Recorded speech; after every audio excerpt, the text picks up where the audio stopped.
Hello everyone, I am Hiroki Ando, who belongs to Kyoto San University. Today, I would like to talk about the observation results obtained by radio occultation measurements in Akatsuki mission. By using radio occultation technique, we can retrieve vertical profiles of temperature and pressure from the temporal variation of the received frequency, that is Doppler shift.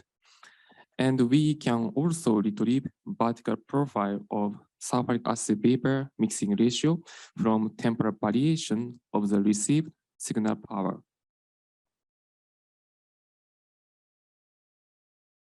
This slide shows longitude and this slide shows longitude latitude distribution and local time latitude distribution of Akatsuki radio occultation data. We have obtained 69 data, and USO on board Akatsuki is still very fine. And Akatsuki radio occultation enables us to investigate the Venusian atmospheric structure, mainly in low latitudes, because the orbit of Akatsuki is equatorial one.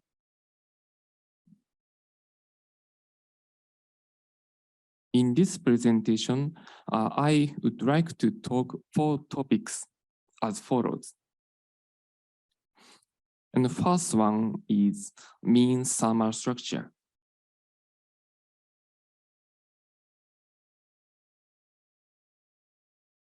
By analyzing Akatsuki and Venus Express radio occultation measurements, the mean thermal structure, that is temperature and static stability from the subcranial region to the mesosphere at 40 to 85 kilometer altitudes has been shown. And the mean thermal structures in low and mid latitudes are well consistent with the previous in-situ measurements shown here. For example, at 50 to 55 kilometer altitude, there is a neutral stability layer. And below that layer, there is a moderate stability layer. And above the low stability layer, there is a high stable region. And we found that a very deep low stability layer extends down to 42 kilometer altitude in the polar region. Such a feature has not been clarified by any other previous measurements.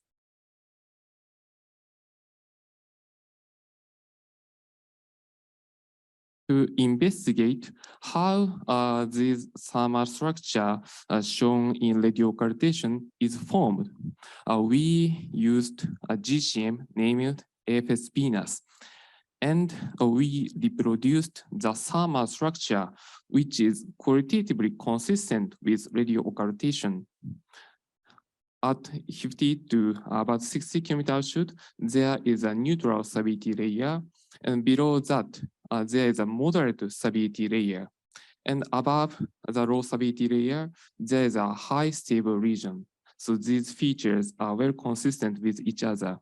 In addition, in the GCM data, there is a deep low stability layer in the polar region. So this feature is also consistent with each other.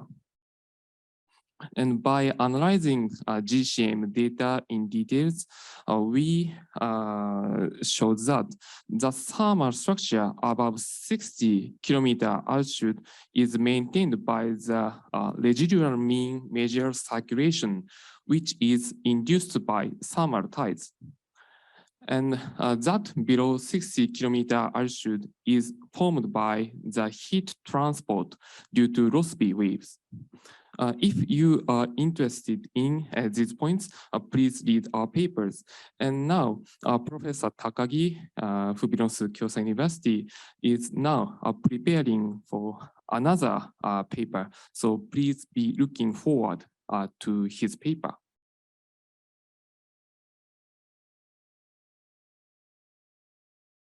The second topic is gravity waves.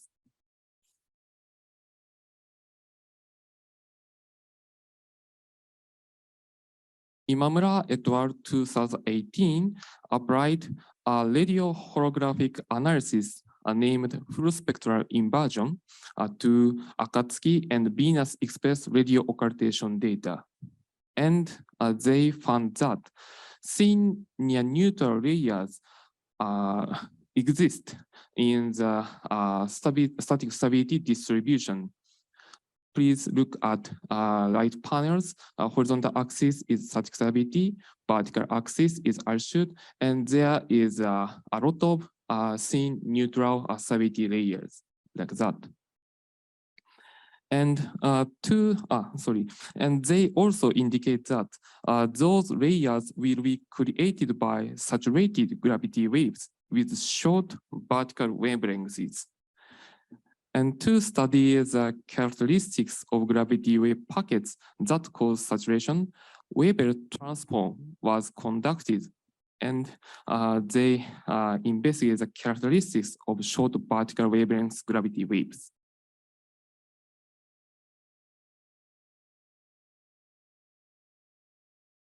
A left panel shows an example of wavelet spectra.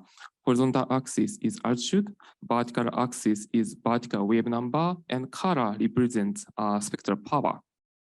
And wavelet analysis shows that the waves with vertical wavelengths shorter than 2 kilometers are dominant.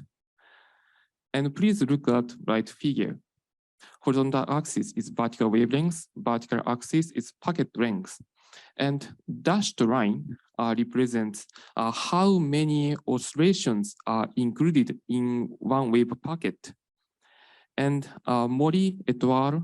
2021 found that typically 1.5 to 4.0 oscillations are included in each wave packet.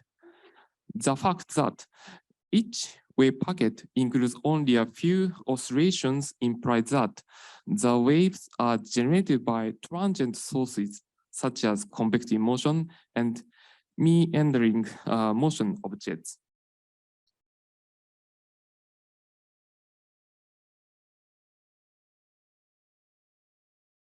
And left figure shows the vertical wave number spectrum of each wave packet. And this thick line represents the modeled saturated spectrum amplitude. And the amplitude of the wave packets are roughly aligned -3 power law of the saturation model. And this suggests that the wave amplitude is basically determined by saturation through convective instability. And right figure shows the altitude dependence of the statistics of vertical wavelengths. Horizontal axis is vertical wavelengths, and vertical axis represents the number of wave packets. And they found that short vertical wavelength waves decreases with height, like this.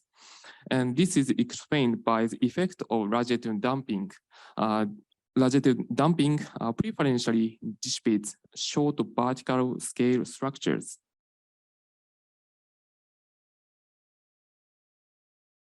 A third topic is radio scintillation.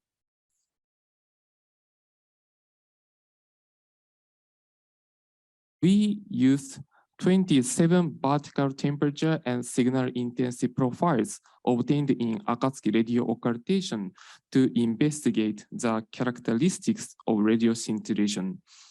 Radio scintillation occurs due to the very small scale irregularities of atmospheric density. And small scale fluctuations of temperature and signal intensity were detected by running average with a vertical radius of 3 kilometers. Please look at left figure. Green curve represents band bias frequency, and red curve represents signal intensity fluctuation, and blue curve represents temperature fluctuation. P prime and I prime were small in the low stability layer located at 50 to 55 kilometer altitudes. On the other hand, these were large in the high and moderate stability layers above and below the low stability layer, respectively.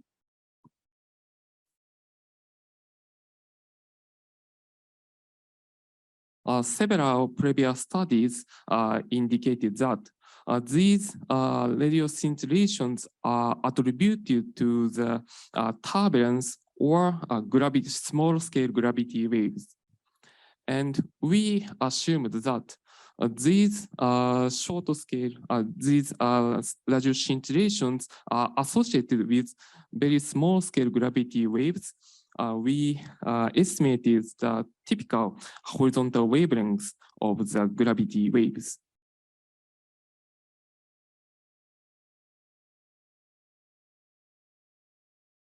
These equations are used to estimate of gravity wave parameters.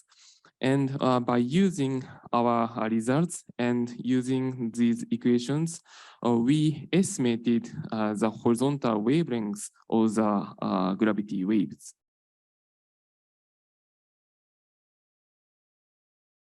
This is the result. This slide shows a histogram of horizontal wavelengths of the gravity waves estimated from temperature fluctuation.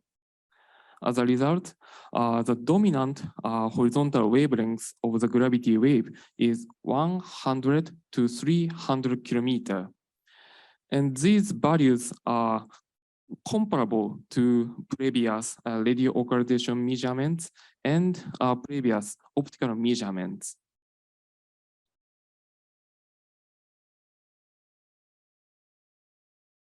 Final topic is thermal tides.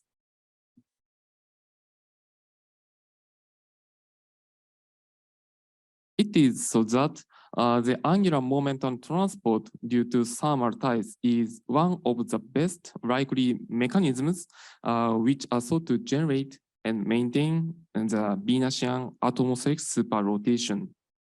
And there are some observational studies about the thermal tides at and above the cloud top level. However, there are no observations of the thermal tides in and below the cloud layer.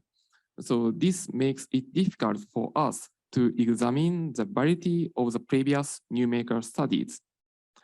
Especially the downward propagated component is very important because downward propagating thermal tides can reach might be able to reach the ground surface, and this leads to the exchange of the angular momentum between atmosphere and solid body through frictional force at the surface.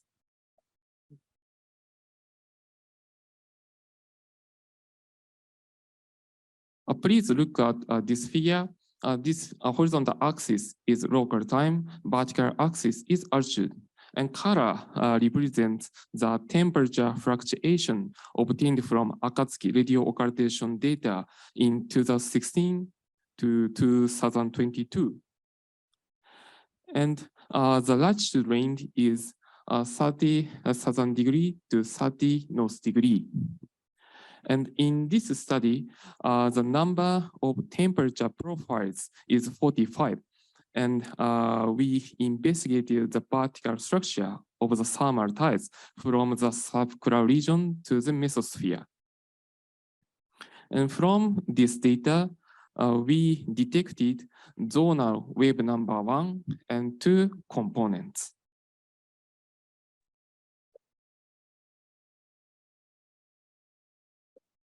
This slide shows the comparison between our results and Akatsuki LIR measurements shown by Dr. Koyama. Top panel shows radio occultation, and lower panels show LIR measurements. And the phases of the thermal tides shown by Akatsuki radio occultation and LIR measurements are well consistent with each other at the cloud top level about 70 kilometer altitude. The phase structures shown by radio occultation and LIR measurements are well consistent with each other.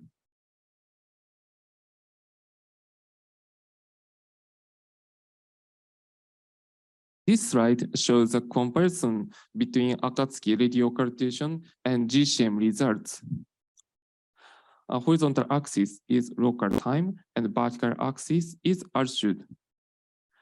The phases of the temperature fluctuations shown in the radio occultation and GCM are well consistent with each other above 65 kilometer altitude.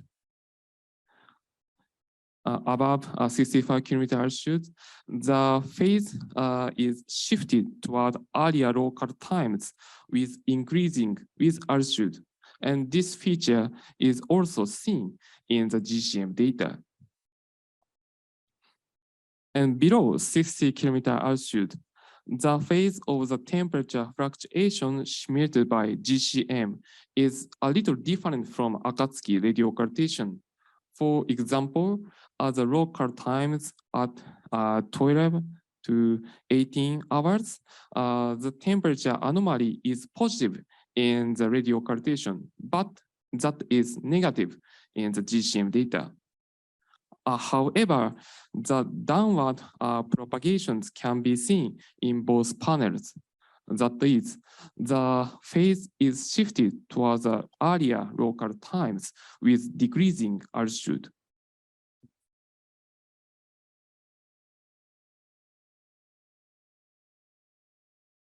This slide is the same as the previous one, but for diurnal tide component. In the model data, diurnal tide propagates upward and downward from 60 kilometer altitude. But such a feature cannot be seen in Akatsuki radio occultation. And the reason why there is a difference of the structures of the diurnal tide between radio occultation and AFS Venus should be invested in the near future.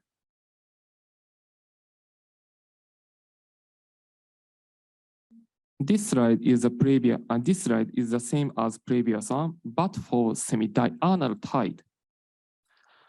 The phase and amplitude of the semi-diurnal tide simulated by the GCM are a little different from Akatsuki radio occultation, but the vertical propagation characteristics are qualitatively consistent with each other. Above 60 kilometer altitude, the phase is shifted towards earlier local times with increasing altitude, and below 60 kilometer altitude, there is a downward propagation. We can find a downward propagating component. Please look at the left panel. In the radio occultation data, there is a small maximum of the amplitude of the semi-diurnal tide around 50 kilometer altitude. This seems to be a little curious, but the amplitude of the gravity waves should become small with decreasing altitude because the atmospheric density becomes large. So we should investigate whether this feature shown in Akatsuki radio occultation is real or not, because there is a possibility that this is attributed to other disturbances, such as equatorial Kelvin waves. However, please look at right figure. In the GCM data, we can also find similar structures to Akatsuki radio occultation measurements. So if we confirm that this feature was real, we should analyze GCM data in details. This is summary. Akatsuki and Venus Express radio occultation measurements have clarified the mean thermal structure from the subcloud region to the mesosphere. Akatsuki radio occultation also showed the particle structures of atmospheric waves, such as small-scale gravity waves and thermal tides in low latitudes. And thermal structures and thermal tides shown in radio occultation measurements and GCM and AFS Venus are qualitatively consistent with each other. This enables us to understand how the atmospheric waves maintain the atmospheric structure and dynamics, such as Venusian atmospheric superrotation. Okay, that's all. Thank you very much.